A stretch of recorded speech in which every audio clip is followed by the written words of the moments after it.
Psychologue atypique, épisode 9. Alors, je vais répondre encore à une question. C'est la question de Azalia Chris. Alors, encore une fois, je dois vous dire que moi, je ne suis pas expert en autisme. Je suis juste un psychologue qui a été diagnostiqué à 59 ans, TSA. Alors, c'est quand même depuis 18 mois comme un de mes intérêts spécifiques, mais je ne suis pas expert. Alors, Azalia écrit. C'est tellement compliqué. Pour ma part, je suis atypique, mais laquelle? Je reste focus sur mes symptômes et je m'adapte, mais plus à mes dépens. Alors c'est ça, hein, quand on fonctionne de manière atypique, différente des autres, c'est très très difficile de ne pas s'en rendre compte. Alors parfois, comme par exemple ça a été mon cas, on s'en rend compte, mais on a beaucoup du mal à l'accepter. Alors on va chercher c'est quoi le problème, devenir comme les autres, etc. Ça marche jamais. Et ça, c'est ce qu'on pourrait appeler la mère, si vous voulez, de toutes les adaptations à nos dépens. Quand ces adaptations sont faites au service de devenir quelqu'un d'autre, de fonctionner différemment, parce que la manière dont on fonctionne, la personne qu'on est au final, n'est pas acceptable, n'a pas sa place parmi l'humanité commune.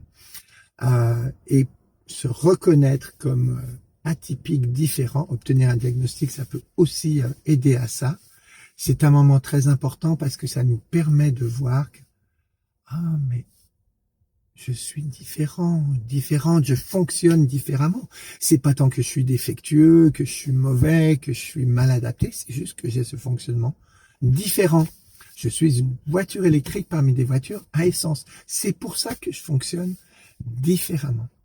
Une fois que j'ai reconnu cette différence, qu'elle ne dit absolument rien sur ma valeur personnelle ou mon droit d'exister ou mon appartenance totale, indiscutable au genre humain, une fois que je reconnais donc ma différence, eh bien ça me permet d'être moi-même, ça me permet de faire mes choix sans plus être pris dans ces questions de m'adapter pour changer. Et là, ça me permet de faire des adaptations beaucoup plus saines.